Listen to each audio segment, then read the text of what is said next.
सबसे पहली बात तो यह है कि हवा का शोर काफ़ी ज़्यादा है। अब तेज़ हवा चल रही है जिसकी वजह से हवा का काफ़ी शोर है। और दूसरी बात, मुख्तलिफ़ चरिंद परिंद जो हैं वो चहचहा रहे हैं, उनकी आवाज़ें भी काफ़ी तेज़ी से आ रही हैं। लेकिन चूँकि हमने ये जो लेपल माइक है ये यूज़ कर रहे हैं, जिसकी वजह से एक तो हवा जो है उसकी आवाज़ कम आएगी, दूसरा जो आसपास की जो आवाज़ें हैं वो कम आएंगी, और जो रिकॉर्ड होंगी वो आवाज़ें भी हम ये जब पैगाम अपलोड करेंगे तो ये जो बैकग्राउंड पर यानी कि जो नॉइज़ेस हैं, जो आवाज़ें हैं, इनको रिड्यूस करके अपलोड करेंगे, जिससे हमारी आवाज़ ज़्यादा से ज़्यादा साफ़ हो, यानी कि पैगाम जो है, जो बात है वो आसानी से क्लियरली समझ आ सके। अब आते हैं दूसरी बात की तरफ। दूसरी बात ये है कि जो हमारी नशिस्तें चल रही हैं वो नशिस्तें बिल्कुल उसी तरह तसलसल के साथ चलती रहेंगी। हर मौजू के ऊपर जो है वो तफसील के साथ, डिटेल के साथ बात की जाएगी, कोई एक भी मौजू नहीं छोड़ा जाएगा। लेकिन उसके साथ साथ हम कोशिश करेंगे कि इस सूरत में भी आपसे गाहे बगाहे जो है मुखातब होते रहें, आप तक पैगाम जो है वो पहुंचाते रहें। तो आज जो हमारा मौजू है वो मौजू हमारा कुछ यूँ है कि बहुत सारे सवालात जो हैं वो हमें ईमेल्स के ज़रिए मौसूल हो चुके हुए हैं, जिनके जवाबात जो है वो नशिस्तों की सूरत में आ रहे हैं आपके सामने। लेकिन उसके साथ साथ हम आपके ऊपर वाज़ेह करना चाहते हैं कि जो सवालात हैं उनमें से एक कसीर तादाद में एक ऐसे सवाल की है जो सवाल कम और हसद व बुग़्ज़ का इजहार ज़्यादा है, जो कि उन लोगों की तरफ से है जो बेचारे अहमद ईसा की दावत से जल और भुन रहे हैं, जिनके लिए अहमद ईसा की दावत गोया कि आग है, जिस आग में वो जल रहे हैं, भुन रहे हैं। वो बेचारे अहमद ईसा से बिला वजह बगैर मकसद हसद बुग़्ज़ की वजह से जो है वो दुश्मनी कर रहे हैं, और उस हसद व बुग़्ज़ का इजहार जो है वो सवालात के नाम पर वो ईमेल्स के ज़रिए करते हैं। और भी मुख्तलिफ़ ज़राए हैं जिन ज़राए से वो करते रहते हैं, लेकिन एक ज़रिया चूँकि ईमेल हमारी जो है वो स्क्रीन पर जो है नज़र आती रहती है, रिफ़्लेक्ट होती रहती है, लिहाजा उस ईमेल पर भी हमें कसीर तादाद में ऐसी ईमेल जो है मौसूल हो चुकी हैं। अब वो जो ईमेल्स हैं उनमें जो सवाल है, सवाल कम और एतराज़ ज़्यादा है, सवाल कम और हसद व बुग़्ज़ का इजहार ज़्यादा है। वो क्या है? वो ये है कि अहमद ईसा साहब, ये जो आप चैलेंज पर चैलेंज दिए जा रहे हैं, आपके इन चैलेंजेस का मकसद सिर्फ़ और सिर्फ शोहरत है। आप ये चैलेंजेस इसलिए दे रहे हैं ताकि आपको शोहरत मिले, आप शोहरत के तलबगार हैं, पहली बात। दूसरी बात यह है कि जो हमारे उलमा हैं, यानी कि जिनको अहमद ईसा मुल्लाटे कहता है, हमारे उलमा आपके मुकाबले पर इस वजह से नहीं आते, आपके मुकाबले पर इस वजह से ख़ामोश हैं क्योंकि वो जानते हैं कि आप शोहरत के तलबगार हैं। अगर वो आपके मुकाबले पर आए, आपके सामने आए, तो इसका नतीजा ये निकलेगा कि आप ना सिर्फ आपको मज़ीद शोहरत मिलेगी, बल्कि आपके हाथ एक ऐसा हथियार आ जाएगा कि जिसको बुनियाद बनाकर आप और ज़्यादा जो है वो उलमा और इस्लाम को प्रोपेगेट कर सकते हैं, इसके ख़िलाफ़ प्रोपेगेंडा कर सकते हैं, और यूँ आपको और ज़्यादा भी जो है वो शोहरत मिलेगी। लिहाजा इस वजह से हमारे उलमा जो हैं वो आपका चैलेंज जो है एक्सेप्ट नहीं कर रहे या मुकाबले पर नहीं आ रहे। तो अब हम ऐसा करेंगे कि ये जो लोग हैं जो अपनी तरफ से चालाक बनते हैं और सवाल के नाम पर अपने इस हसद व बुग़्ज़ का इजहार करते हैं, इनके ऊपर वाज़ेह करेंगे ये आप लोग सवाल नहीं करते, ना ये आपका सवाल होता है। हकीकत ये है कि आप लोग जो है वो अपने हसद व बुग़्ज़ का इजहार करते हैं, जिसका इजहार किए बगैर आप रह नहीं सकते। क्यों? क्योंकि आप लोग इस वक्त मिज़ाइल बने हुए हैं, मिज़ल्स बने हुए हैं। तो हम कोशिश करेंगे जो आग जल रही है, जो आग आपको जो है वो उड़ा रही है, जो आग जो है आपको मुश्तिल किए हुए है, उसको थोड़ा ठंडा कर दें, उसको बुझा दें, उसको कम करने के लिए, उसको ठंडा करने के लिए कुछ पानी हम उसके ऊपर उंडेलेंगे। आज हमारा मकसद यही है, ताकि आपकी जो थोड़ी आग है उसे ठंडा किया जाए, ताकि आप मरीज़ हैं और जब डॉक्टर सामने बैठा हुआ है तो डॉक्टर का काम है, डॉक्टर की ज़िम्मेदारी है कि वो मरीज़ जो है उसका बेहतर तरीके से इलाज करे। लिहाजा एक वक्त के लिए, एक लम्हे के लिए अगर आपका ये इतराज़ मान भी लिया जाए, जी हाँ जी, बात तो वाक़अतन ठीक है, यह अहमद ईसा सिर्फ और सिर्फ इस वजह से चैलेंज पर चैलेंज दिया जा रहा है क्योंकि ये शोहरत चाहता है, और दूसरी बात ये कि जो उलमा हैं, मुल्लाटे हैं, वो इस वजह से इसके मुकाबले पर नहीं आ रहे क्योंकि अगर इसके मुकाबले पर आएंगे तो इसको और ज़्यादा शोहरत मिलेगी, और ये फिर इसके ख़िलाफ़ जो है वो हथियार आ जाएगा। वो उलमा जो भी इसके ख़िलाफ़ बात करेंगे, इसके मुकाबले पर आएंगे, तो इसको बुनियाद बनाते हुए और ज़्यादा जो है ये इसको शोहरत मिलेगी, और ये इस्लाम और जो हमारे उलमा हैं उनके ख़िलाफ़ प्रोपेगेंडा करेगा। लिहाजा इस वजह से जो है वो हम या हमारे जो मुलाटे हैं वो सामने नहीं आ रहे।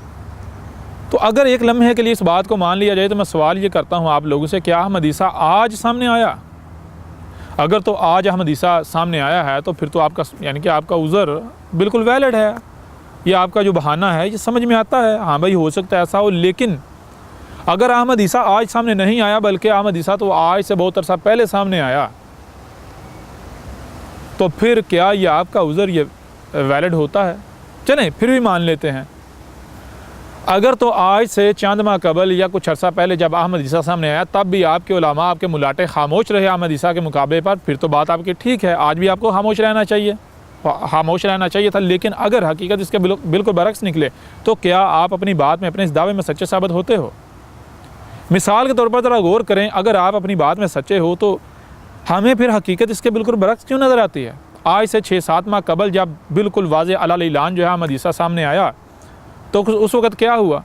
क्या उस वक़्त तुम्हारे यही जो मुलाटे हैं जो बड़ी बड़ी गद्दी पर बैठे हुए, इन मुलाटों ने अहमद ईसा के खिलाफ महाज नहीं खोला था? उस वक़्त ये जो मुलाटे हैं इन्होंने अहमद ईसा के खिलाफ कत्ल के फतवे नहीं जारी किए थे? उस वक़्त इन मुलाटों ने अहमद ईसा के खिलाफ बकवासात नहीं की थी? पूरे लेक्चर रिकॉर्ड नहीं कराए थे? जाकर यूट्यूब पर देखो, क्या मौजूद नहीं है?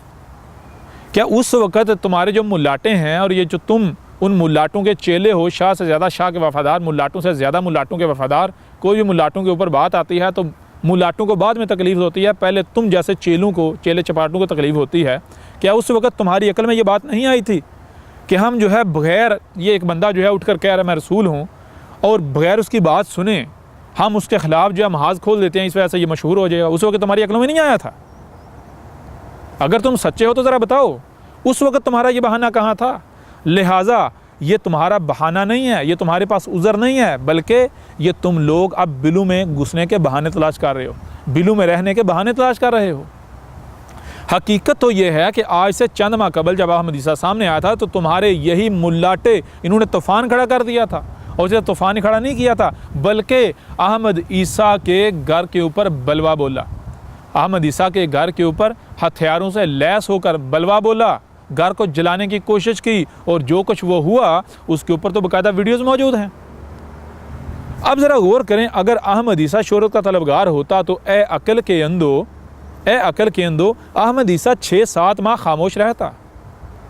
आज से 6-7 माह कबल जब तुम्हारे मुल्लाटों ने अहमद ईसा के ख़िलाफ़ तूफ़ान बर्पा किया, बाकायदा मीडिया के ऊपर जो मीडिया एंकर्स हैं, जो पाकिस्तान के अपने आप को टॉप के नाम और एंकर्स जो है कहलवाने वाले, उन्होंने अहमद ईसा की तस्वीर दिखा के अहमद ईसा के ख़िलाफ़ प्रोपेगेंडा किया, बाकायदा स्टेट को अहमद ईसा के ख़िलाफ़ उबारा, बाकायदा जो एजेंसियाँ हैं उनको अहमद ईसा के ख़िलाफ़ उबारा। और उससे पहले तुम्हारे जो मुलाटे हैं उन्होंने ना सिर्फ स्टेट को बल्कि एजेंसियों को बल्कि आवाम को अहमद ईसा के ख़िलाफ़ उबारा, इश्तिआल दिलाया, अहमद ईसा के घर के ऊपर अटैक किए। वो तमाम के तमाम वीडियोज़ मौजूद हैं, एक वीडियो नहीं, 2 नहीं, 3 नहीं, 4 नहीं, दर्जन नहीं, बल्कि सैकड़ों हज़ारों वीडियोज़ मौजूद हैं। तो उस वक़्त तुम्हारी अकल में ये बात नहीं आई थी?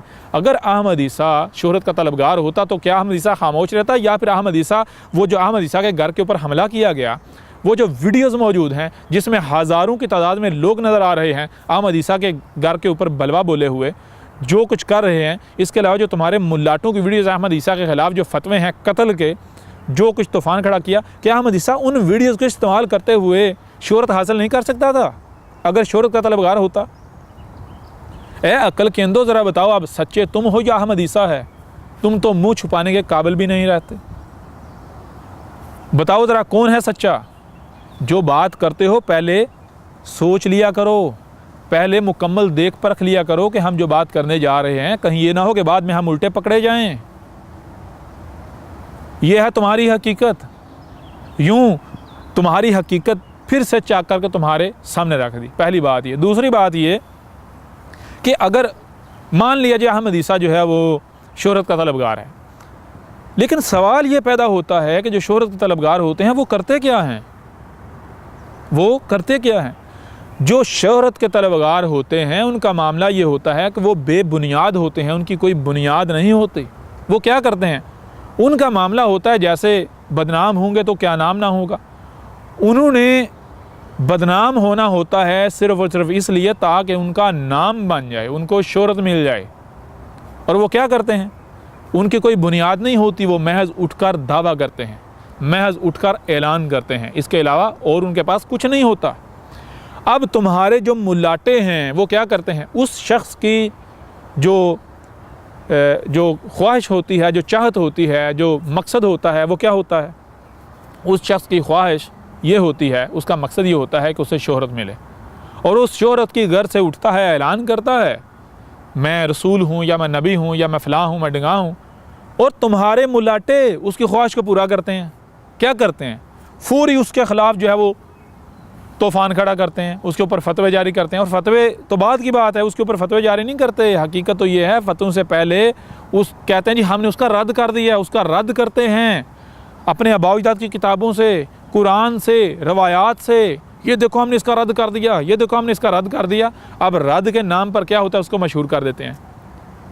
हकीकत क्या होती है, हकीकत क्या होती है, ए अक्ल केंदो ज़रा गौर करो। अगर ये तुम्हारा उज़र वैलिड हो तो क्या तुम्हारे मुल्लाटे किसी ऐसी शख्सियत को मशहूर करें जो चाहती ही शोहरत है, जो शख्सियत जिस शख्सियत की तलब ही शोहरत होती है। मिसाल के तौर पर ये साथ इंडिया है, इंडिया में एक शख्स मिसाल के तौर पर शकील बिन हनीफ है, कोई बंदा नहीं उसे जानता, उसका कोई लिटरेचर नेट पर मौजूद नहीं है, कुछ भी मौजूद नहीं है। उस शख्स ने सिर्फ ये कहा कि मैं ईसा हूँ, मैं महदी हूँ, सिर्फ ये कहा।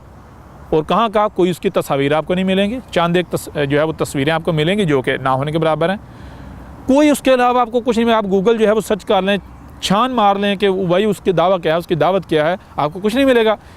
उसकी अपनी ज़बान से भी आपको दावा नहीं मिलेगा। आपको क्या मिलेगा, इन्हीं मुल्लाओं की ज़बानी आपको मिलेगा कि जनाब उसने नबूवत का दावा किया, या उसने ईसा होने का दावा किया, महदी होने का दावा किया। और इन मुल्लाटों ने के ख़िलाफ़ जो है वो उछाल छोड़ के उसका नाम उछाल के अब जो बंदा जानता है, एक बड़ी तादाद जो है लोगों की अब उसे जानती है, उसका नाम जो है वो जानती है। तो जो शोहरत के तलबगार होते हैं, तुम्हारे मुल्लाटे उनके ख़िलाफ़ खामोश नहीं रहते, बल्कि उनको शोहरत दिलवाते हैं। उसकी वजह क्या होती है, उसकी वजह ये होती है कि जो शोहरत का तलबगार होता है वो बिल्कुल बेबुनियाद होता है, उसकी कोई बुनियाद नहीं होती। और यही वो वजह होती है जिस वजह से तुम्हारे मुल्लाटे उसके ख़िलाफ़ उठ खड़े होते हैं, उसके ऊपर जो है वो बड़े बड़े दलाइल पेश कर रहे होते हैं। उसकी वजह सिर्फ और सिर्फ यही होती है क्योंकि इनको पता होता है भाई सामने से कोई जवाब नहीं आना, कोई रिप्लाई नहीं आना। अगर हम इसके ख़िलाफ़ कोई बात करेंगे तो हमें कोई पकड़ेगा नहीं, आगे से हमें कोई जवाब नहीं आएगा। लिहाजा हम जो है वो छाती फुलाई फिरेंगे जी एक बंदा जो है उसने नबूवत का दावा किया, उसने रसूल होने का दावा किया, उसने महदी होने का दावा किया, या उसने मसीह होने का दावा किया, तो हमने उसे गलत साबित कर दिया, हमने उसका रद्द कर दिया, हमने उसे बातिल साबित कर दिया। जहाँ इनको पता होता है कि मुँह की पड़ेगी, जहाँ इनको पता होता है, इनको इल्म होता है कि अगर हमने इधर रुख किया, इसके ख़िलाफ़ बात की, तो इनके कपड़े उतर जाएंगे, ये नंगे हो जाएंगे, इनके लिबादे उतर जाएंगे, तो वहाँ ये बात नहीं करते। अपने मुल्लाटों से पूछो कि ए मुल्लाटो ज़रा बताओ ये जो अहमद ईसा है ये शोहरत का तलबगार है या फिर वाक़अतन ये हक़ है, इसको शोहरत की कोई तलब नहीं है। तो तुम्हारे मुल्लाटे अगर वाक़अतन हलाल के हुए तो तुम्हें बताएंगे कि हाँ भाई ये हक़ है, ये शोहरत का तलबगार नहीं है। वो क्या वजह है जिस वजह से तुम्हारे मुल्लाटे अहमद ईसा के ख़िलाफ़ नहीं आ रहे, वो वजह सिर्फ़ और सिर्फ ये है कि इनके ऊपर ये वाज़े हो गया कि अहमद ईसा कज़ाब नहीं है, अहमद ईसा शोहरत का तलबगार नहीं है। क्योंकि अगर अहमद ईसा शोहरत का तलबगार होता तो इसके ख़िलाफ़ तुम्हारे मुल्लाटे उठ खड़े होते। और यही वजह है कि आज से 6-7 माह कबल जब अहमद ईसा ने ऐलान किया था, खुलकर सामने आया था, तो इसका नतीजा क्या निकला था, बग़ैर अहमद ईसा की दावत सुने, बग़ैर अहमद ईसा की बात सुने, तमाम के तमाम मुल्लाटे और उनके चेले चांटे इन्होंने तूफ़ान बर्पा कर दिया था। मोर देन 10 मिलियंस, 1 करोड़ से ज़्यादा कत्ल की धमकियाँ और फतवे और बहुत कुछ जो है वो अहमद ईसा के पास बाकायदा रिकॉर्डेड मौजूद हैं। क्यों? उसकी वजह यह है कि उससे कबल इन्होंने अहमद ईसा का नाम नहीं सुना हुआ था। इनको ये लगा कि भाई ये जो अहमद ईसा ये अचानक से उठा है। और अपने मुल्लाटों की वीडियोस देखो, जो जिसने मेरे खिलाफ वीडियो बनाई, वो क्या कहता है, ये भाई अचानक से इसने दावा कर दिया, अचानक से दावा कर दिया, अचानक से दावा कर दिया। तुम्हारे मुल्लाटे इसी गलत फहमी मारे गए कि जो अहमद ईसा इसने अचानक से दावा कर दिया। इनको पता ही नहीं था कि इसने अचानक से दावा नहीं किया, बल्कि ये 2011 से दावत देता चला रहा है। अगर इनको पता उस वक़्त इस चीज़ का इल्म होता कि इसने अचानक से दावा नहीं किया बल्कि ये तो प्रॉपर आ रहा है, इसकी बुनियाद है, तो ये कभी भी अहमद ईसा के ख़िलाफ़ ना निकलते, कभी भी अहमद ईसा के ख़िलाफ़ लबकुशाई ना करते। क्यों लब कुशाई की थी? उसकी वजह सिर्फ और सिर्फ ये थी, इनको ये इल्म था, इनको ये लगा था कि ये भी एक शोहरत का तलबगार है, इसकी बुनियाद कोई है नहीं, ये उठा है, इसने दावा किया है, हम इसके खिलाफ जब यानी कि इसका यानी कि रद्द के नाम पर हम जो कुछ करेंगे तो हमारी बल्ले बल्ले हो जाएगी, आगे से इसकी तरफ से कोई जवाब आएगा नहीं। लेकिन जब ये अपनी खुराफात निकाल बैठे, जब ये बकवासात कर बैठे, फतवे लगा बैठे, जो इन्होंने करना सा कर बैठे, तो उसके बाद जब इनके सामने हकीकत आई कि नहीं भाई ये शोहरत का तलबगार नहीं है, ये बेबुनियाद नहीं है, बल्कि इसने तो इतनी मोटी अल किताब जो है वो सामने ला रखी है। इसने ना सिर्फ अल किताब बल्कि इसकी तो बाकायदा 58 इकसात पर डॉक्यूमेंट्री मौजूद है, 58 इकसात पर मुश्तमिल, जिसमें इसने इनके नाम नहाद इस्लाम के और तमाम के तमाम अकायद नज़रियात के परखच्चे उड़ा के रख दिए हैं। इसने ये जो नाम नहाद इस्लाम है, ये जो सो कॉल्ड इस्लाम है, इसकी जड़ें काट के रख दी। जब इनके ऊपर ये वाज़े हुआ, ये पता चला इन्हें, तो ये जैसे निकले थे उसी तरह वापस बिलू में घुस गए।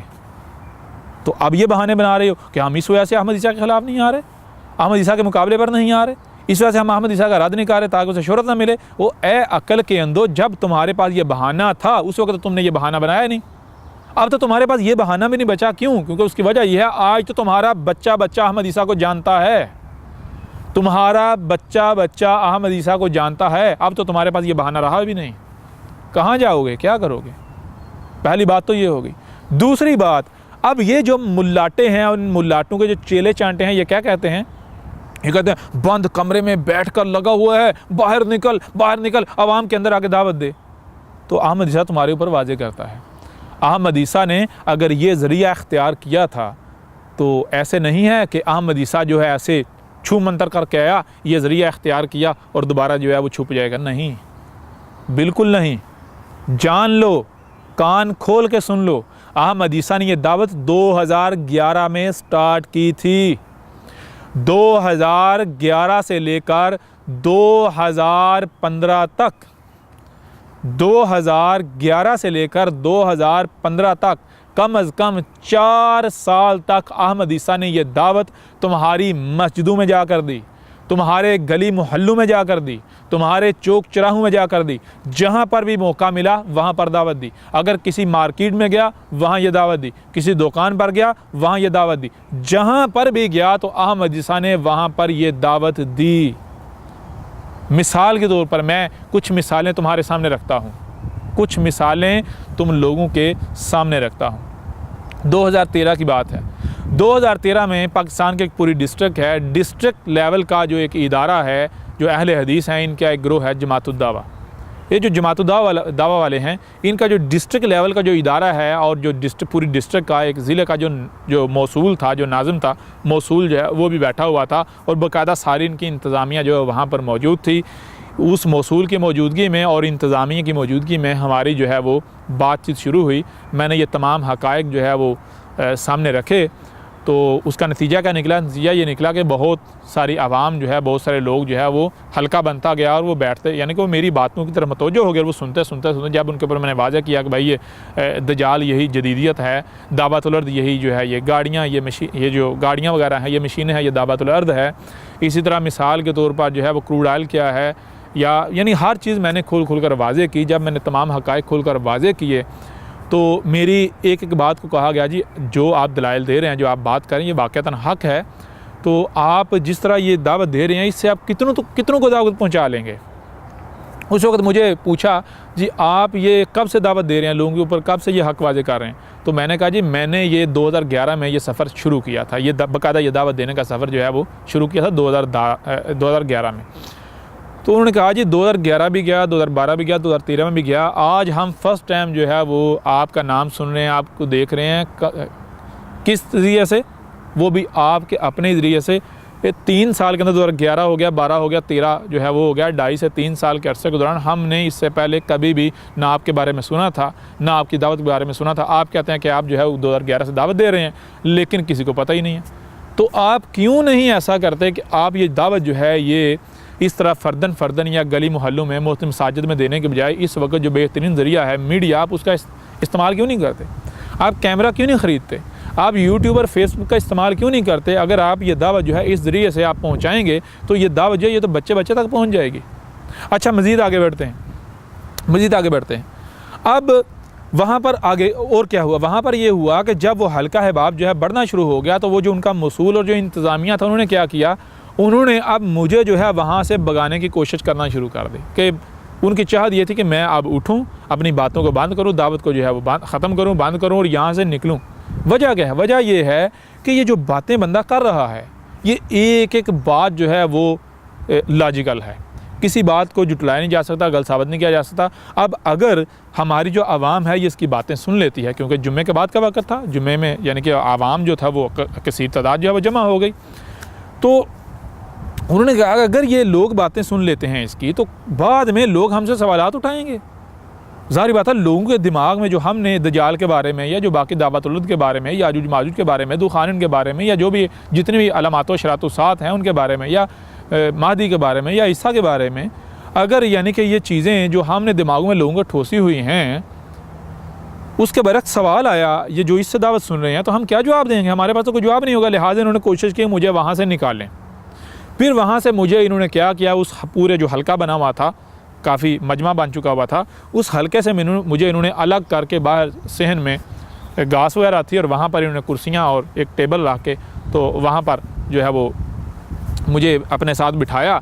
इनके जो है वो इंतज़ामिया के जो है वो 2 अफराद, मौसूल साहब और मैं, और मेरे साथ जो है मेरे एक भाई थे जो आज भी साथ हैं, यानी दोस्त मेरे भाइयों की तरह, तो वो भी साथ थे।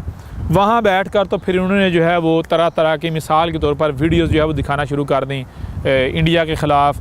मुख्तलिफ यूट्यूब से क्लिप जो है अपलोड किए हुए, अपने मोबाइल के अंदर जो है वो डाउनलोड किए हुए वो क्लिप जो है, जी ये देखें हम इंडिया के ख़िलाफ़ ये कर रहे हैं, हम जो है काफिर के ख़िलाफ़ ये जिहाद कर रहे हैं, ये कर रहे हैं, वो कर रहे हैं, इस तरह ये यानी बात को मोड़ना शुरू किया। चाय ला रखी, मैंने कहा जी मैं चाय नहीं पीता, हम चाय नहीं पीते, और वाज़े किया चाय क्यों नहीं पीते, ये कोक पियेंगे, पेप्सी पियेंगे, वो भी वाज़े किया। भैया अभी अंदर तो आपके ऊपर ये सारी चीज़ें वाज़े की कि ये सारा का सारा जो है फसाद है, ये जो है वो दजाल है। अगर आप इन चीज़ों को इस्तेमाल करते हैं, क्या ये फितरत मुहैया कर रही है? बहरहाल तो आप फिर वही कर रहे हैं।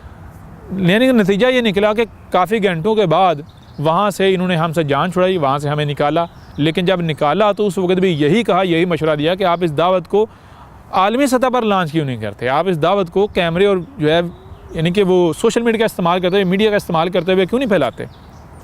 हमें ये मशवरा दिया गया। फिर इसके बाद 2013 की बात है, लाल मस्जिद, अगर वहाँ कैमरे लगे हुए हैं, उम्मीद है लगे होंगे, मैं एजेंसियाँ जो हैं उनको कहता हूँ कि लाल मस्जिद के आसपास ज़ाहिर बात है सिक्योरिटी कैम्स वगैरह जो है वो CCTV लगे हुए होंगे, जो है वो यकीनन लगे हुए हैं, और लगे उस वक्त भी लगे हुए थे, 2013 में भी लाल मस्जिद में भी होंगे, इतना बड़ा इदारा है, यकीनन होंगे।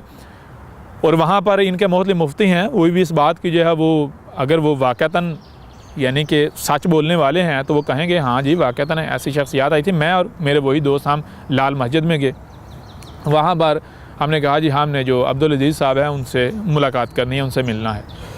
तो मकसद क्या था? मकसद यही दावत सामने रखनी थी। तो हमें जवाब मिला जी अब्दुल अजीज़ साहब जो हैं वो उम्रा पर गए हुए हैं और कल उनकी वापसी है, अगर आप कल आ जाएँ तो आपकी हम मुलाकात करवा देंगे। यानी कि उनकी वापसी से उम्रे से 2013 में, ये अब अब्दुल अजीज़ साहब जो हैं मौलवी अब्दुल अजीज़, उन्हें पता है कि 2013 में जब उन्हें यानी कि उम्रा किया, मुझे बताने की ज़रूरत नहीं है डेट वगैरह, जिस डेट पर वो वापस आए थे उससे एक दिन कबल हम लाल मस्जिद गए थे। तो वहाँ पर इनके जो मुफ्तियान हैं, जो इनका जो दारुल इफ्ता था, वहाँ पर इन्होंने हमें बिठाया, और वहाँ जब बिठा के पूछा जी हाँ जी क्या यानी कि आपका कोई सवाल है, कोई मसला है या क्या? तो मैंने कहा कि भाई हमारा कोई सवाल नहीं है, कोई मसला नहीं है, हाँ कुछ हक़ाइक़ हैं, कुछ बातें हैं जो हम आप तक पहुंचाना चाहते हैं, और मकसद हमारा ये था कि जो अब्दुल अजीज़ साहब हैं उनके सामने ये हक़ाइक़ हम रखते। क्यों? उसकी वजह यह है कि वो हक़ के तलबगार हैं, लिहाजा उनके सामने हम हक़ रखना चाहते हैं। अगर ये वाक़तन हक़ है तो इसे तस्लीम करें, लोगों के ऊपर वाज़े करें। अगर ये हक़ नहीं है तो हमें बताएँ हक़ क्या है, ताकि हमारी इस्लाह हो जाए। तो उन्होंने कहा जी ठीक, आप ऐसा करें, आपकी जो दावत है, जो बातें हैं, आप हमारे सामने रखें, तो हम जो है वो अब्दुल अजीज़ साहब तक जो है पहुँचा देंगे। मैंने कहा ठीक है, बजाय इसके कि आपको दोबारा आना पड़े, तो हम जो है आपकी दावत को पहुंचा देंगे। हाँ ठीक है।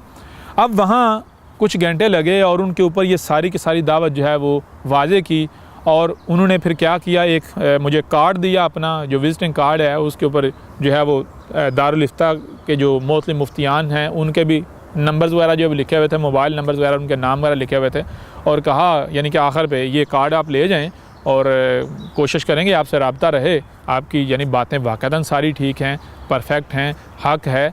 और ये तो वाक़तन हम जो उलमा हैं, उलमा की ज़िम्मेदारी बनती है कि जो है बैठें और आपकी दावत को सुनें और इसके ऊपर जो है वो गौर व फ़िक्र करें और इसको आगे जो है वो कैसे पहुंचाना है उसका लाएअमल तय किया जाए। बहरहाल अब ये मैं आपको एक दो वाक़े मैंने आपके सामने रखे, तो इसलिए नहीं रख रहा कि इसका कोई और गर्ज़ो काज या और कोई मकसद है, ये सिर्फ इसलिए रख रहा हूँ एक बतौर मिसाल। जो दो वाक़े रखी है, सिर्फ दो वाक़े नहीं हैं बल्कि इस तरह के दर्जनों वाक़यात हैं। पाकिस्तानी मिसाल का फ़ौज हो, फ़ौज की मतलब चौकियाँ हों, वहाँ पर जिस चौकी पर बैठना हुआ वहाँ पर यह दावत दी, वहाँ पर जो हक़ खोल कर वाज़े किया। मिसाल के तौर पर 2013 की बात है, इस्लामाबाद में जो है वो ये जो इनका पासपोर्ट का जो हेड क्वार्टर है, हेड ऑफिस है, जहाँ पर जो है वो डीजी पासपोर्ट जो है वो बैठता है, तो वहाँ पर भी जो है हज़ारों की तादाद में मजमा था। उस वक्त जो है ये पासपोर्ट जिसे कि इसकी वो शार्टेज हुई थी, क्राइसिस बना हुआ था, तो हज़ारों के तादाद में वहाँ मजमा था, लोगों का लाइनें लगी हुई थी और वहाँ पर उस मजमे के ऊपर भी यही सारा हक़ वाज़े किया।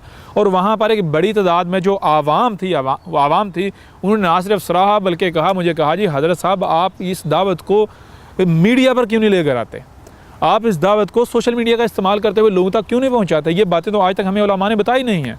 बहरहाल ये आपके सामने वाक़यात क्यों रख रहा हूँ, ये वाक़यात आपके सामने इसलिए रख रहा हूँ कि अहमद ईसा ने ऐसा नहीं किया कि छू मंतर करके अहमद ईसा जो है वो मीडिया पर आ गया और ये दावत जो है वो देना शुरू कर दी। नहीं,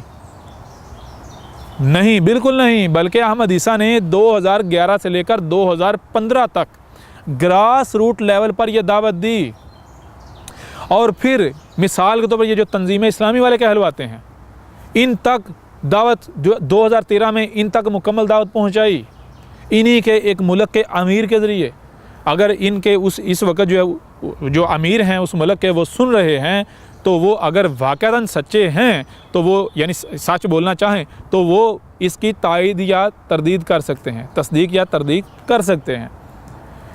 और फिर वो जो इनके उस मुल्क के अमीर थे उनकी अमारत किस वजह से छीनी, वो पिछले गुज़श्ता 25 साल से तंजीम इस्लामी के उस मुल्क में अमीर थे, डॉक्टर इसरार के करीबी थे और उनकी अमीरी जो अमारत थी गुज़श्ता 25 साल से जो चली आ रही थी वो सिर्फ़ और सिर्फ इस वजह से छिन गई क्योंकि ये जो अमीर साहब हैं ये जो अहमद ईसा इसके साथ उठते हैं बैठते हैं, अहमद ईसा के साथ ताल्लुक़ है, अहमद ईसा ने इनको ब्रेन वॉश कर दिया है।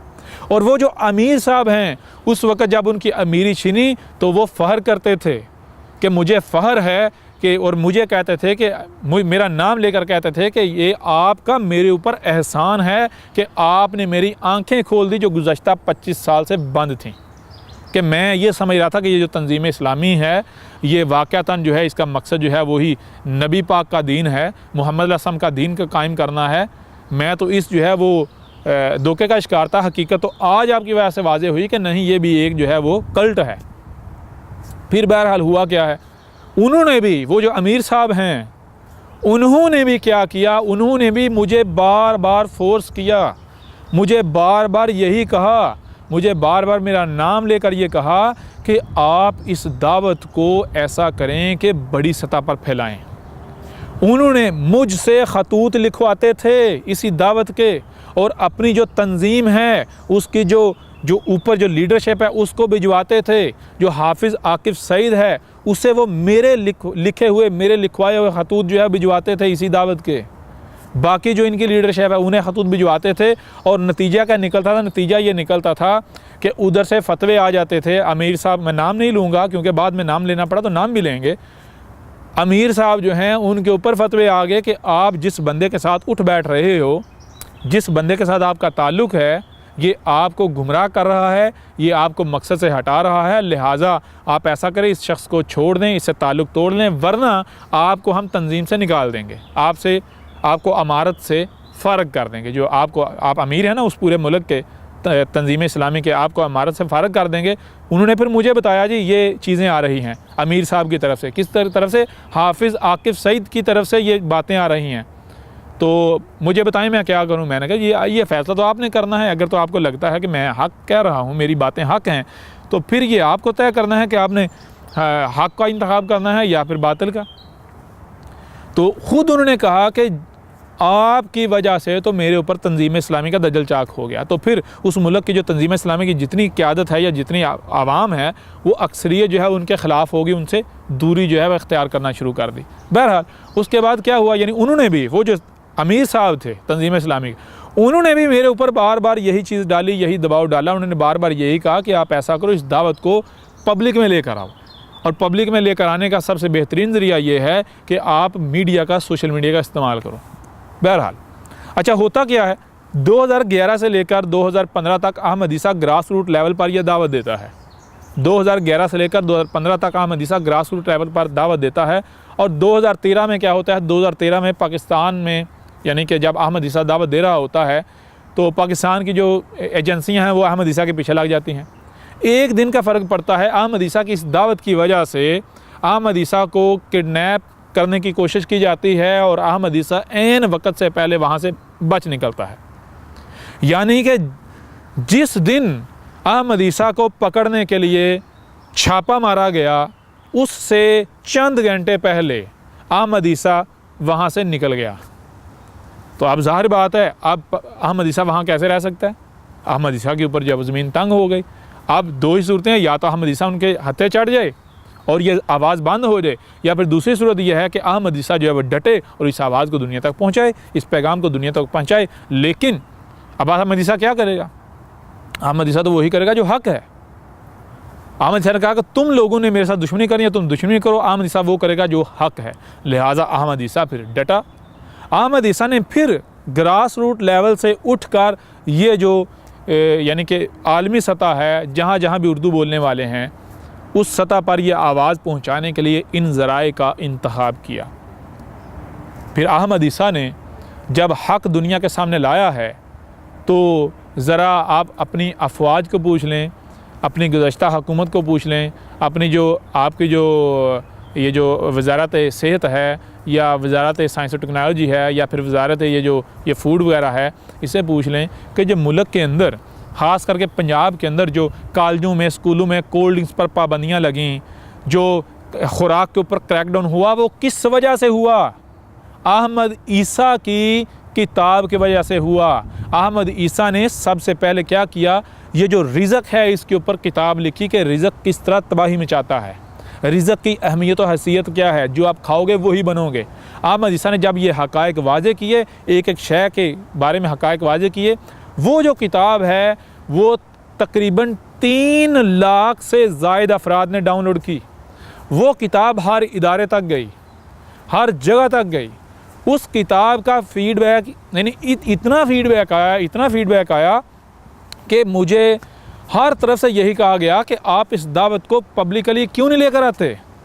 मुख्तलिफ यूनिवर्सिटियों के प्रोफेसर्स की तरफ से फ़ीडबैक आया, फ़ौज के जो आला अहदेदारान हैं, अफसरान हैं, जो ब्यूरोक्रेट्स हैं, उनकी तरफ से आया, मुख्तलिफ जो डॉक्टर्स हैं उनकी तरफ से आया, कि आप इंजीनियर्स हैं उनकी तरफ से आया। हर तरफ से ये यानी कि मुख्तलिफ जो अपने आप को उलमा कहलवाते हैं, जो वाक़तन अपने आप कहले, उनकी तरफ से भी आया। और मिसाल के तौर पर यहाँ तक कि ये जो लाल मस्जिद वाले मुल्ला अब्दुल अजीज़ साहब हैं, मुल्लाटा, ये जो है, इस मुल्लाटे ने क्या किया, इस मुल्लाटे ने और ये जो लाल मस्जिद, इन्होंने अहमद ईसा की उस दावत को अपने नाम से मंसूब करके फैलाना शुरू कर दिया। अहमद ईसा का लिटरेचर लेकर तो उसको अपने नाम से मंसूब करके आगे फैलाना शुरू कर दिया। बहरहाल ये सारे सबूत अहमद ईसा के पास हैं। ऐसा नहीं कि अहमद ईसा हवा में बातें कर रहा है, यह अहमद ईसा जो हक़ाइक़ हैं वो सामने ला रहा है। तुम लोगों के ऊपर ये जो तुम कहते हो ना, छुप कर बैठा हुआ है, कमरे में घुस के बैठा हुआ है, छुप के बैठा हुआ है, कमरे में घुस के बैठा हुआ है, तो ये तुम्हें परेशान होने की ज़रूरत नहीं है। अहमद ईसा ना कभी छुपा था, ना छुपेगा, ना छुपा है, ना छुपा था, ना छुपा है और ना ही छुपेगा। अहमद ईसा तो मैदान में मौजूद है, अहमद ईसा तो मैदान में मौजूद है। अब ये तो बिल्कुल ऐसा ही है कि जो तुम्हारे मुल्लाटे हैं वो कहाँ बाहर बैठ के वीडियो रिकॉर्डिंग करते हैं या फिर अंदर कमरों में बैठ के रिकॉर्डिंग करते हैं। ये जो मोस्टली मीडिया वाले हैं, ये जो प्रोग्राम करते हैं, ये बाहर खुली हवा में करते हैं या फिर बंद कमरों में करते हैं। ऐसे में अगर उनको ये कहा जाए कि बाहर निकल के प्रोग्राम क्यों नहीं करते, ये बंद कमरों में रहकर क्यों करते हो, तो अक्ल केंदो, ज़रा गौर करो। ऐसी बात करने वाला, उसकी अकल ठिकाने पर हो सकती है? ऐसा शख्स जो है वो अक्लमंद हो सकता है? ऐसी बात करने वाला अक्लमंद हो सकता है या इंतहाई बेवकूफ़ होगा, उससे बड़ा कोई बेवकूफ़ हो ही नहीं सकता। बहरहाल ये बातें क्यों आपके सामने रखी जा रही हैं? ये बातें इसलिए आपके सामने रखी जा रही हैं कि अहमद ईसा जो है वो ऐसा नहीं हुआ कि उठकर छू मंतर करके तो सामने आ गया, नहीं। अहमद ईसा की अपनी एक तारीख़ है। तो अहमद ईसा छू मंतर करके सामने नहीं आ गया, बल्कि अहमद ईसा ग्रास रूट लेवल से आया है, स्टेप बाय स्टेप आगे बढ़ता बढ़ता स्टेज पर आया है। और इससे पहले अगर तुम लोग अंधे थे, तुम्हारे कान बांधते, तुम्हारी आंखें बांधती, इसमें अहमद ईसा क्या कसूर है?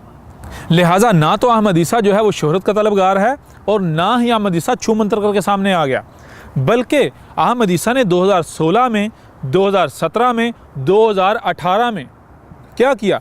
डॉक्यूमेंट्री सामने लेकर आया, बाकायदा किस्त वाइज एक एक बात को हर लिहाज से, हर पहलू से खोल कर सामने रखा। और मज़े की बात यह है कि अगर अहमद ईसा शोहरत का तलबगार होता तो अहमद ईसा उस डॉक्यूमेंट्री में अपना नाम बताता, अपनी शक्ल दिखाता। मज़े की बात यह है 2016, 2017, 2018 जब अहमद ईसा डॉक्यूमेंट्री पेश कर रहा है, दुनिया में किसी को ये नहीं पता कि ये डॉक्यूमेंट्री पेश करने वाला कौन है।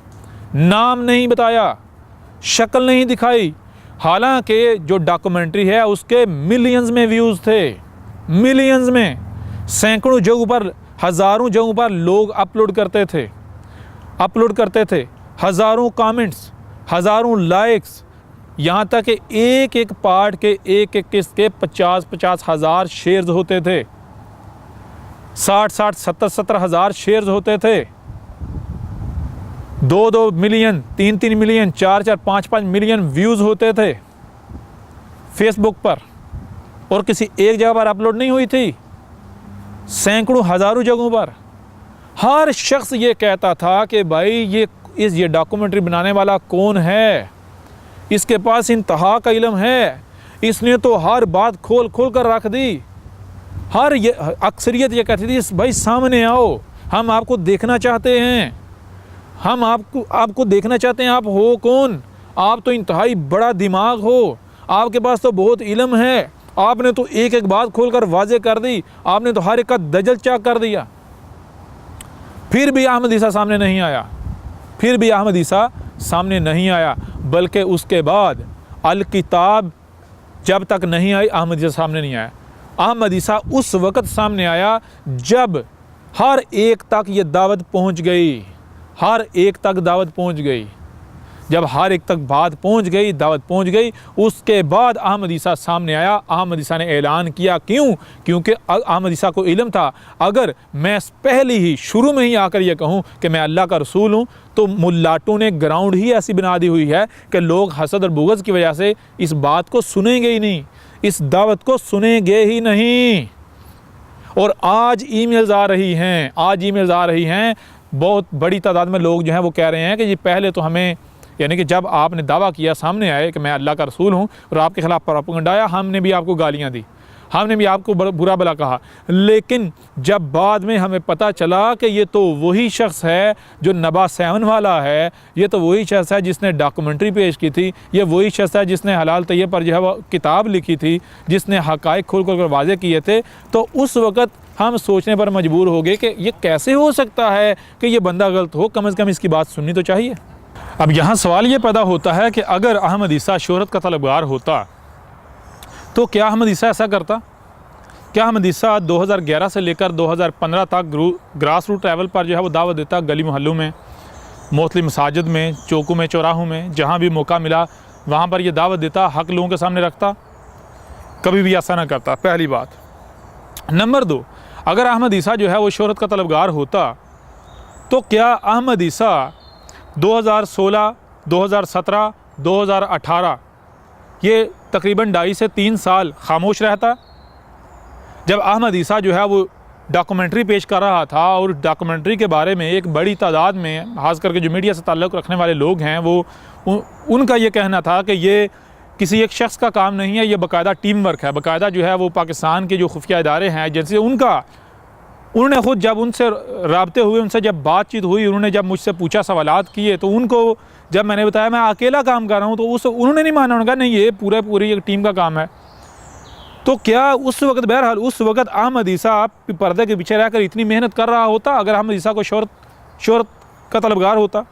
अकल के अंदो, अगर अहमद ईसा शोहरत का तलबगार होता तो क्या अहमद ईसा का दिमाग ख़राब था कि जब लाखों की तादाद में, करोड़ों की तादाद में लोग जो हैं वो अहमद ईसा की जो डॉक्यूमेंट्री है उसको क्या करते हैं कि उसकी सपोर्ट कर रहे हैं, उसके हक़ में बोल रहे हैं, उसकी हकानियत की तस्दीक कर रहे हैं, उसे तस्लीम कर रहे हैं, तो क्या अहमद ईसा पागल था आकर कहता जी मैं रसूल हूँ?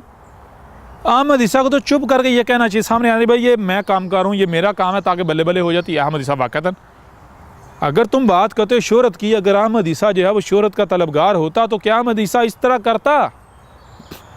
ये वो वजह है जिस वजह से तुम्हारे मुल्लाटे खामोश हो गए। तुम्हारे मुल्लाटे जो अहमद ईसा के मुकाबले पर नहीं आ रहे, ना आ सकते हैं।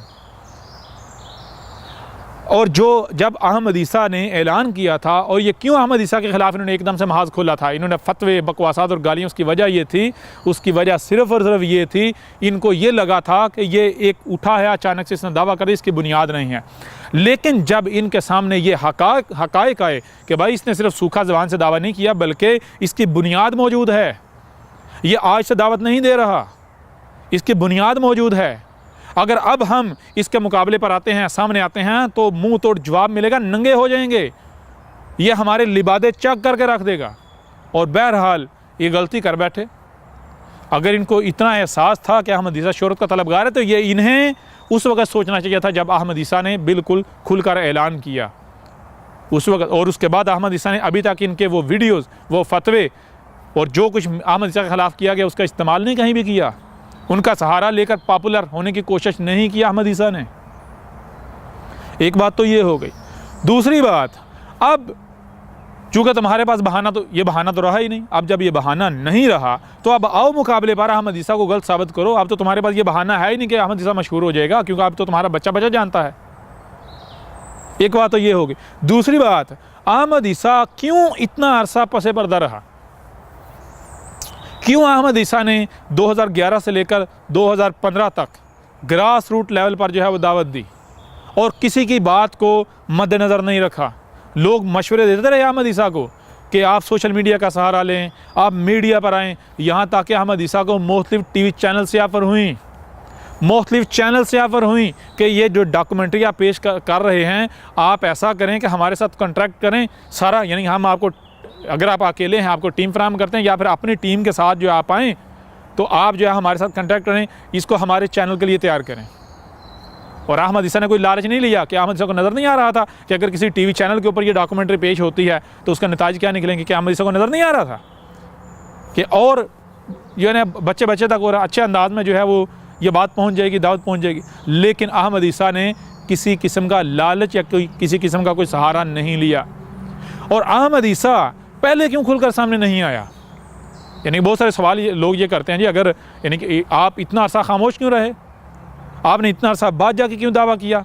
एक बड़ी तादाद में लोग ये क्या कहते हैं काश आप ये रसूल होने का दावा ना करते, आपकी एक एक बात हक है, आपकी एक एक बात सच है, लेकिन आपने ये जो रसूल होने का दावा किया ये आपने गलत किया, ये आपको नहीं करना चाहिए था।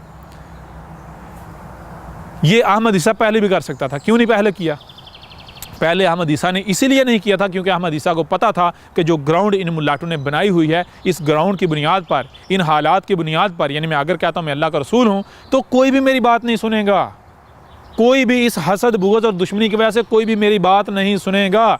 लेकिन अहमद ईसा ने पहले ये नहीं किया, पहले अहमद ईसा ने पूरी की पूरी दावत को पहुँचाया।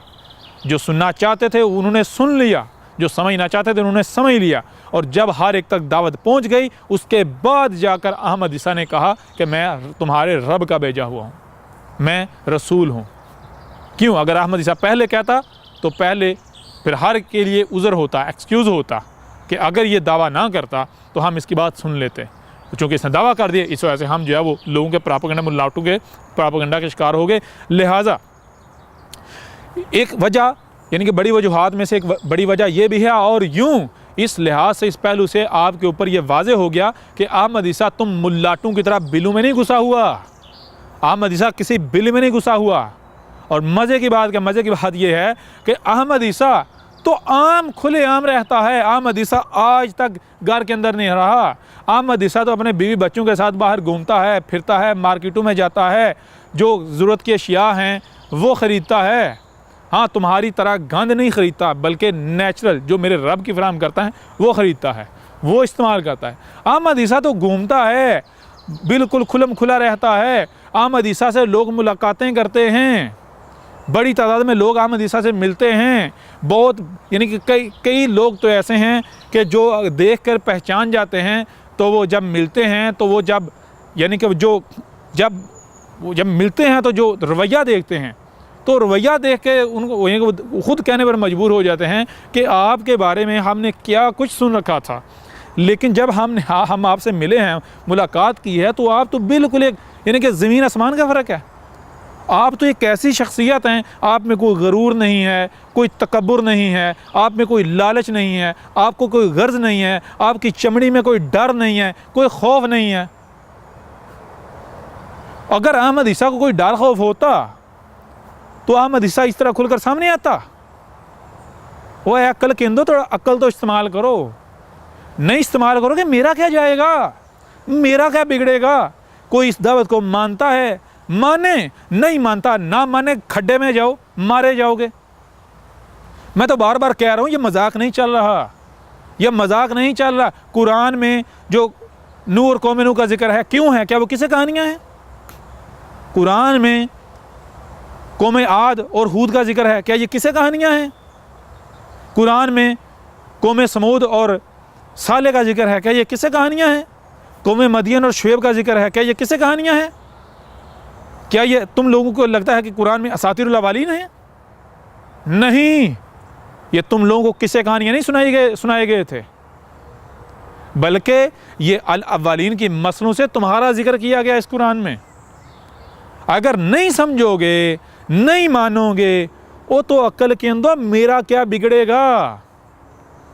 अहमद ईसा का किरदार तो ये है कि अहमद ईसा के ऊपर कोई उसकी गलती वाजे करे, अहमद ईसा तो फ़ौरन मानता है गलती को और उसकी इस्लाह करता है। क्यों? क्योंकि अहमद ईसा को पता है कि अगर कोई गलती होती है या गलती करता हूँ तो उसका नुकसान किसी दूसरे को नहीं, किसी दूसरे को होने से पहले मुझे होगा। अहमद ईसा खिंजीर नहीं है कि जिसकी गर्दन में सरिया पीछे नहीं मुड़ सकती। अहमद ईसा हर लम्हे पीछे मुड़कर देखता है कि कहीं पीछे मुझसे कोई गलती तो नहीं हुई। अगर कोई गलती हुई है तो मैं उसकी इस्लाह करूं। क्यों? क्योंकि अगर मैंने उस गलती की इस्लाह ना की या उस गलती को नज़रअंदाज किया किसी भी वजह से, तो कल को वो गलती बड़ी होती इतनी बड़ी हो जाएगी कि वो मुझे पीछे से अचानक से पकड़ लेगी। ना मैं फिर आगे का रहूँगा ना पीछे का रहूँगा, मैं मारा जाऊँगा, हलाक हो जाऊँगा, नुकसान मेरा अपना होगा, दूसरों का नुकसान होने से पहले मेरा अपना होगा। अहमद ईसा किसी कौम की दुश्मनी में हक़ को नज़रअंदाज नहीं करता। अहमद ईसा को रब ने कान दिए हैं, क्यों दिए हैं? मेरे रब ने जब मुझे कान दिए तो मेरे रब ने यह नहीं कहा कि फ़लाँ की बात सुनना, फ़लाँ की ना सुनना। मेरे रब ने मुझे आंखें दी तो मेरे रब ने यह नहीं कहा कि फ़लाँ की दावत को देखना, फ़लाँ की ना देखना, फ़लाँ जो दिखा रहा है वो देखना, फ़लाँ जो दिखा रहा है वो ना देखना। बल्कि मेरे रब ने जब मुझे कान और आंखें दी तो कहा कि तुझे कान दिए तो किस लिए? इसलिए दिए ताकि जो भी आवाज़ सुनाई दे रही है उसे सुन, जो भी दिखाई दे रहा है उसे देख। ये आंखें इसलिए दी गई। फिर जो सुनाई और दिखाई दे रहा है उसे समझ। उस वक्त तक अमल नहीं करना जब तक तू उसे समझ नहीं लेता। जब तू समझेगा तो फिर देख इसमें से क्या हक़ है और क्या बात है। जो हक़ है उसको अपनाना है, उसको इम्प्लीमेंट करना है, उसके ऊपर अमल करना है, उसके ऊपर कायम होना है, उसके ऊपर डटना है, और जो हक़ साबित नहीं होता उसे नज़रअंदाज कर देना है। लिहाजा अगर कोई अहमद ईसा को गालियाँ देता है, बकवासात करता है, तोहमतें लगाता है, मलामतें करता है, वो तो अहमद ईसा का क्या बिगड़ेगा। अकल के अंदर तुम जाओगे, हलाकत तुम्हारे सर पर खड़ी हुई है। और फिर यहाँ एक और बात हो सकता है, और ये है भी क्योंकि ईमेल्स भी आ रही, बहुत सारे मुल्लाटे और उनके चेले क्या कहते हैं? वो कहते हैं कि तू हमें ये जो डराता है अजाब से, तू सिर्फ इसलिए डराता है ताकि तेरे डर से हम तेरी बात मान लें, इस डर से तेरी दावत मान लें, तुझे रसूल मान लें। वो अकल के अंदर मुझे अपनी तरह बेवकूफ़ समझा हुआ है। अगर बिलफर्ज तुम्हारी इस बात को सच मान लिया जाए, चलो आज इस डरावे की वजह से तुम दावत मेरी मान लेते हो, कल को वो नहीं होता तो क्या तुम इस पर कायम रहोगे?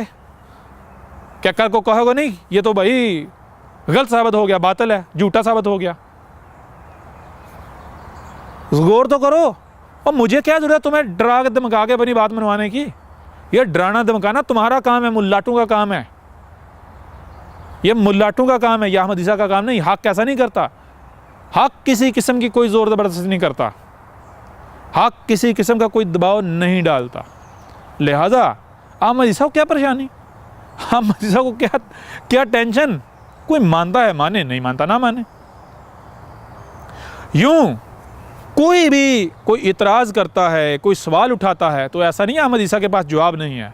हाँ, अहमद ईसा तुम लोगों की तरह उजलत पसंद नहीं है। अहमद ईसा तुम्हारी तरह लोगों की मलामतों की परवाह नहीं करता। अहमद ईसा डरता नहीं है। अहमद ईसा की आंखों में खौफ नहीं है। खौफ कौन खाएगा? वही खाएगा जिसने कुछ गलत किया है। जब अहमद ईसा कुछ गलत कर ही नहीं रहा तो अहमद ईसा क्यों खौफ खाएगा, क्यों खौफ करेगा? अहमद ईसा को डर किस चीज़ का? पूरी की पूरी दुनिया अहमद ईसा के जूते की नोक पर जो भी अहमद ईसा से दुश्मनी करता है। अहमद ईसा अपने रब की गुलामी कर रहा है। अहमद ईसा अपने रब का पैगाम पहुंचा रहा है। और अहमद ईसा को दुनिया की कोई ताकत कुछ नहीं बिगाड़ सकती। अहमद ईसा का, अहमद ईसा को दुनिया की कोई ताकत गलत साबित नहीं कर सकती।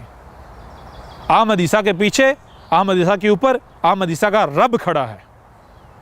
ये नज़र आ रहा है, ये हर तरफ देख रहे हो, ये मेरे रब का वजूद है। मैं इस वक्त अपने रब में मौजूद हूँ। जैसे ये दरख्त हैं, ये दरख्त, ये मेरा वजूद है, ये मेरी आयत हैं। ये जो तुम्हारे सामने खड़ा हुआ है ये भी मेरा वजूद है, मेरी आयत है। ये मैं नहीं हूँ, ये मेरा है। इस तरह बहुत से मुल्लाटे हैं, क्या कहते हैं, जो हम तेरी दावत नहीं सुनते, जो हम तेरी किताब नहीं पढ़ते, जो हम तेरी किताब को डाउनलोड नहीं करेंगे, नहीं पढ़ेंगे, लोगों को भी पढ़ने से रोकेंगे। तो और तुम कर क्या सकते हो? अहमद ईसा का भी जवाब सुन लो, और तुम कर क्या सकते हो? मज़े की बात तो ये है कि ये जो तुम कह रहे हो ये सारे का सारा पहले से अल किताब में लिखा हुआ है। अहमद ईसा की अल किताब में लिखा हुआ है। इससे बढ़कर अहमद ईसा के हक होने की और कोई पहचान है, कोई दलील है? जो कुछ अल किताब के आने के बाद हुआ है वो सारे का सारा पहले से ही अल किताब में लिखा हुआ है। ये गौर करने वाली बात है या नहीं है? फिर वही बात, तुम लोग अहमद ईसा को गालियां तो दे सकते हो, बकवासात कर सकते हो, तोहमतें लगा सकते हो, मलामतें कर सकते हो, इल्ज़ामात लगा सकते हो, मुंह से जाग निकाल सकते हो, बकवासात कर सकते हो, लेकिन अहमद ईसा का रद्द नहीं कर सकते, अहमद ईसा को गलत साबित नहीं कर सकते। और जहाँ तक बात है फैसले की, तो जान लो, जैसे नूह के वक़्त फ़ैसला सुनाया गया, जैसे हूद के वक़्त सुनाया गया, जैसे साले के वक़्त सुनाया गया, जैसे शुएब के वक़्त सुनाया गया, जैसे लूत के वक़्त सुनाया गया, जैसे मूसा के वक़्त सुनाया गया, बिल्कुल उसी तरह आज भी फ़ैसला सुनाया जाएगा। तुम एक एक मानोगे, एक एक गवाही दोगे कि हाँ ए अहमद ईसा तू हक पर है, तू सच्चा है, तू वाक़तन रसूल है, तू रसूलुल्लाह है। लेकिन तब तुम्हारा मानना तुम्हें कोई नफ़ा नहीं देगा। ये तुम्हारे सामने कोई कज़ाब नहीं खड़ा हुआ जो ये कह रहा है कि बस मुझे मान लो ताकि मेरी नस्लों की जो है वो रोटियां सीधी हो जाएं, मेरी नस्लें फिर मेरे नाम पर अय्याशी करते रहें, गद्दी बन जाए। नहीं, बिल्कुल नहीं। जैसे नूह की मौजूदगी में फ़ैसला सुनाया गया था, नूह को और उसकी दावत को मानने वाले को बचाया गया था और कुफर और कज़ब करने वाले को सफाहसी से मिटा दिया गया था, बिल्कुल उसी तरह आज अहमद ईसा का कुफर और कज़ब करने वालों को सफाहसी से मिटा दिया जाएगा। और जो अहमद ईसा की दावत को तस्लीम कर रहे हैं उन्हें अहमद ईसा के साथ बचाया जाएगा। ना सिर्फ बचाया जाएगा बल्कि बाद में ज़मीन का वारिस बनाया जाएगा, बिल्कुल उस तरह जैसे अल अव्वलीन को बनाया गया। अल अव्वलीन में रसूलों और उनकी दावत को तस्लीम करने वालों को वारिस बनाया गया। जैसे हूद आया था, हूद ने क्या किया था? अजाब से मुतनबा किया था, अलकार्य से मुतनबा किया था। और आगे से जवाबात क्या आते थे? वही जवाबात जो तुम लोग मुझे दे रहे हो, वही प्रोपेगेंडा जो तुम मेरे खिलाफ कर रहे हो, वही हूद के खिलाफ भी किया गया। लेकिन क्या वो लोग सच्चे साबित हुए? कुफर और कज़ब करने वाले सच्चे साबित हुए? जैसे उस वक्त कुफर और कज़ब करने वाले को सफाहसी से मिटा दिया गया, उनका नामो निशान मिटा दिया गया, और हूद और उसकी दावत को मानने वाले को ना सिर्फ बचा लिया गया बल्कि बाद में ज़मीन का वारिस बनाया गया। बिल्कुल ऐन उसी तरह आज अहमद ईसा का कुफर और कज़ब करने वाले को ना सिर्फ सफाहसी से मिटा दिया जाएगा, जलाकर राख कर दिया जाएगा, सफाहसी से मिटा दिया जाएगा, बल्कि जो अहमद ईसा की दावत को तस्लीम करने वाले हैं उनको अहमद ईसा के साथ बचाया जाएगा और बाद में ज़मीन का वारिस बनाया जाएगा। जैसे साले आया था मुतनब्बे करने अजाब से, बिल्कुल उसी तरह आज तुम्हें अहमद ईसा अजाब से मुतनब्बा कर रहा है। जैसे उस वक्त साले का कज़ब किया गया, कुफ्र कज़ब किया गया, बिल्कुल उस तरह आज तुम अहमद ईसा का कुफ्र कज़ब कर रहे हो। तो जैसे उस वक्त अगर वो सच्चे साबित हो गए तो आज तुम भी सच्चे साबित हो जाओगे। लेकिन अगर उस वक्त हम साले का कुफ्र कज़ब करने वाले को सफासी से मिटा दिया गया, वो झूठे साबित हुए, वो बातिल साबित हुए, कज़ाब वो खुद साबित हुए, बिल्कुल उसी तरह आज तुम्हें भी सफासी से मिटा दिया जाएगा। रब फैसला करेगा कौन हक पर और कौन बातिल पर, और यही फैसला होगा, आज ही फैसला होगा। कोई दूर नहीं है, कोई मौलवी वाली क़यामत नहीं है। जैसे उस वक्त साले और उसकी दावत को मानने वाले को बिछाया गया, ना सिर्फ बिछाया गया बल्कि बाद में ज़मीन का वारिस बनाया गया, बिल्कुल उसी तरह आज अहमद ईसा और उसकी दावत को मानने वाले को ना सिर्फ बिछाया जाएगा बल्कि ज़मीन का वारिस बनाया जाएगा। जैसा शुएब के वक्त हुआ था बिल्कुल वही आज होना है, जैसे लूत के वक्त हुआ था बिल्कुल वही आज होना है, जैसे मूसा के वक्त हुआ था बिल्कुल वही आज होना है। और जैसे उस वक्त यानी नूह और उसकी मानने वालों के साथ किया गया, जो हूद और उसके दावत को मानने वालों के साथ किया गया, जो साले और उसकी दावत को मानने वालों के साथ किया गया, जो शुएब और उसकी दावत को मानने वालों के साथ किया गया, जो लूत और उसकी दावत को मानने वालों के साथ किया गया, जो मूसा और उसकी दावत को मानने वालों के साथ किया गया, बिल्कुल वही आज तुम कर रहे हो अहमद ईसा और उसकी दावत को मानने वालों के साथ।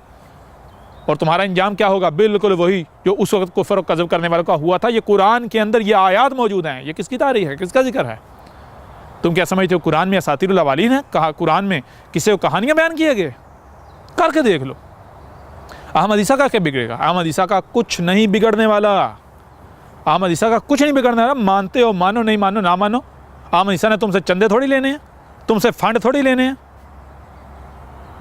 अहमद ईसा को तुमसे कोई लालच है? तुम अहमद ईसा को दे भी क्या सकते हो? क्या दे सकते हो तुम अहमद ईसा? तुम्हारी औकात क्या है, तुम्हारी हैसियत क्या है? अहमद ईसा को किसी किस्म का कोई लालच नहीं है। अहमद ईसा को तुमसे ना कोई चंदे चाहिए, ना कोई फंड चाहिए, ना कोई माल चाहिए, कुछ नहीं चाहिए तुमसे अहमद ईसा को। तुम अपने चंदे अपने पास रखो, अपने मुल्लाटों को दो। कल को तुम्हारे मुल्लाटे ही तुम्हें बचाएंगे, कल को तुम्हारा हिसाब तुम्हारे मुल्लाटे देंगे। जब अजाब आएगा तुम्हें तुम्हारे मुल्लाटे ही बचाएंगे। उसी तरह जैसे फ़िरौन ने बचा लिया था, जो फ़िरौन के पीछे चल रहे थे उनको, बिल्कुल उसी तरह तुम्हारे मुल्लाटे तुम्हें बचाएंगे। जैसे नूह के ख़िलाफ़ जो मुल्लाटे खड़े थे और उनकी मानने वालों को उन मुल्लाटों ने बचा लिया था ना। अगर तो बचा लिया था, आज तुम्हारे मुल्लाटे भी बचा लेंगे। अगर तो वो मुल्लाटे जो हैं वो अपने चेलों का हिसाब देंगे, अपने पीछे चलने वालों का हिसाब देंगे, तो फिर तुम्हारे मुल्लाटे भी तुम्हें बचा लेंगे, तुम्हारा हिसाब दे लेंगे। लेकिन अगर हकीकत ये नहीं है, ऐसा नहीं है, तुम्हें अपना हिसाब खुद देना पड़ेगा। कल को तुम्हारा कोई किसी किस्म का बहाना काबिल कबूल नहीं होगा। तुमसे पूछा जाएगा क्या तुम में तुम्ही से तुम्हारी आवाज़ में, तुम्हारी ज़बान में, तुम्हारी पर हक खोल कर वाज़े नहीं किया था? तुम लोग मानोगे हाँ ए अल्लाह, हम से एक बशर आया था, वो निदा लगाता रहा, वो आवाज़ें देता रहा, वो हक खोल कर वाज़े करता रहा, लेकिन हमने अपने कान बंद कर लिए, हमने अपनी आंखें बंद कर लीं, हमने अपने दिमागों पर ताले लगा लिए थे। क्यों? इन मुल्लाटों के पीछे, लिहाजा इन्हें सज़ा दे। मुल्लाटे क्या कहेंगे? मुल्लाटे कहेंगे हमने तुम्हें मजबूर किया था, हमने तुम्हें मजबूर किया था, हम तो तुमसे बड़े गुमराह थे, लिहाजा ना आज हम तुम्हारा हिसाब नहीं देंगे, अपना हिसाब खुद दो, हमने तुम्हें मजबूर थोड़े किया था। याद करो, अगर हम तुम्हें कहते आग में छलांग लगाओ, हम तुम्हें कहते कुएं में छलांग, तो तुम छलांग लगा देते? नहीं, बल्कि ये तुम्हारी अपनी ख्वाहिशात थी, तो अपनी ख्वाहिशात की इत्बा में हमारे पीछे चल रहे थे। हम तो वही दीन पेश करते थे, वही बात करते थे जो तुम्हारी ख्वाहिशात होती थी।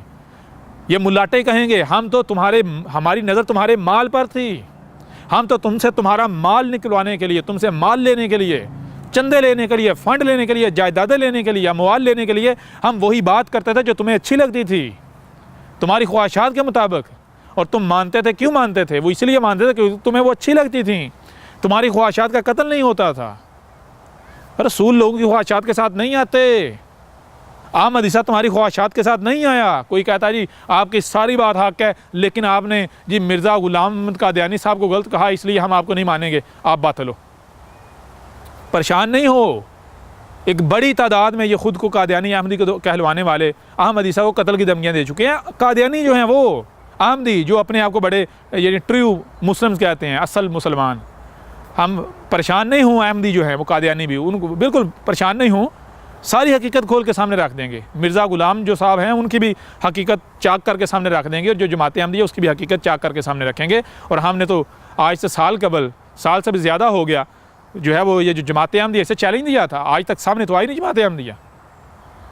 और ये जमात अहमदिया तो जो चेले चांटे आते हैं, आकर बकवासात करते हैं, हमसे मुनाजरा कर, ये कर वो कर, तो मैं इनसे पूछूंगा क्या तुम्हारी जमात नहीं है, तंजीम नहीं है? अगर तो जमात नहीं है, तुम फ़िरकों में बटे पड़े हो, तो ठीक है भाई, तुमसे मैं करने को तैयार, लेकिन अगर तुम जो तुम्हारा वो खलीफा है उसको खलीफा मानते हो, अपना लीडर मानते हो, तो लीडर का काम होता है लीड करना, चेलू चांटू का काम नहीं होता। अपने लीडर को सामने लेकर आओ। अगर इतने तुम्हें हिम्मत है, अगर इतने तुम हक पर हो, बहरहाल परेशान नहीं हो। आइंदा नशिस्तें आएंगी कि जनाब हम आपको इसलिए बातिल कहते हैं, आपको एक अच्छा आलम तो मान सकते हैं लेकिन आपको रसूल नहीं मान सकते, नबी नहीं मान सकते। क्यों? क्योंकि आपने मिर्ज़ा ग़ुलाम साहब को जो है वो उनको गलत कहा है, उनको जो है वो उनको रसूल नहीं माना, उनको नबी नहीं माना। तो परेशान नहीं हो, जो रसूल होगा रसूल उसकी तस्दीक करेगा, और जो कज़ाब था रसूल उसको कज़ाब साबित करेगा। और अगर तुम लोग डॉक्यूमेंट्री देख लो तो तुम्हारे ऊपर वाज़ेह हो जाए, डॉक्यूमेंट्री के अंदर जो है मिर्ज़ा ग़ुलाम जो है उसकी हकीकत सारी चेक करके रख दी हुई है, चेक करके रख दी हुई है।